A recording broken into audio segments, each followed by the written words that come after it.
喂，大家好，我呢就係彭順，咁亦都好多人知道我係一個電影導演啦。其實我有另一個身份嘅，就係一個玩具收藏家，係我已經收藏咗35年嘅玩具嘅收藏品，全部嘅玩具運咗翻嚟馬來西亞，喺度就開咗一個玩具鋪。咁點解我會中意收藏玩具呢？其實我儲咗，其實覺得咧玩具係會帶俾好多人嘅快樂嘅。咁尤其是呢個年代啊，因為好多細路仔咧已經忘記咗玩具嘅樂趣啊，對住個電話或者對住個 iPad 或者打遊戲機，回歸翻以前，返璞歸真。其實玩玩具咧，亦都帶到俾好多細路仔快樂，或者俾到一啲人嘅懷舊回憶嘅。所以咧，我覺得玩具係唔會死嘅，一路會循環嘅。咁呢個亦都係我儲玩具嘅一個目標同埋一個心態。咁我就不如帶你哋睇下我嘅玩具鋪有啲咩收藏啦。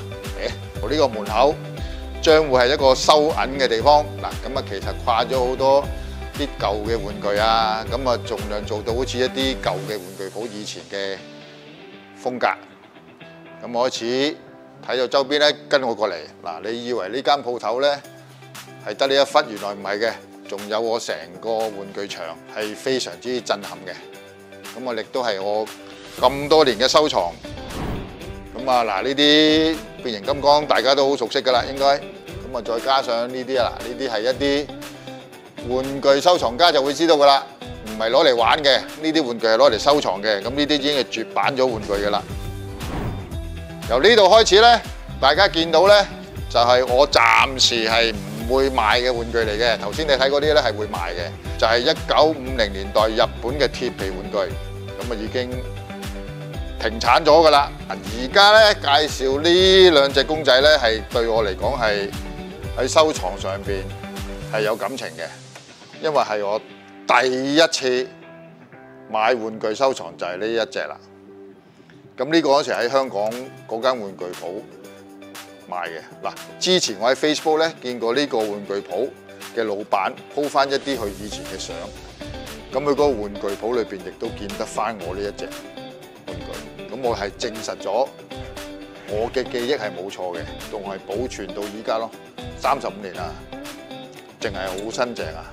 就係我維修玩具嘅一個工作台。基本上都係玩具包住晒所有㗎啦。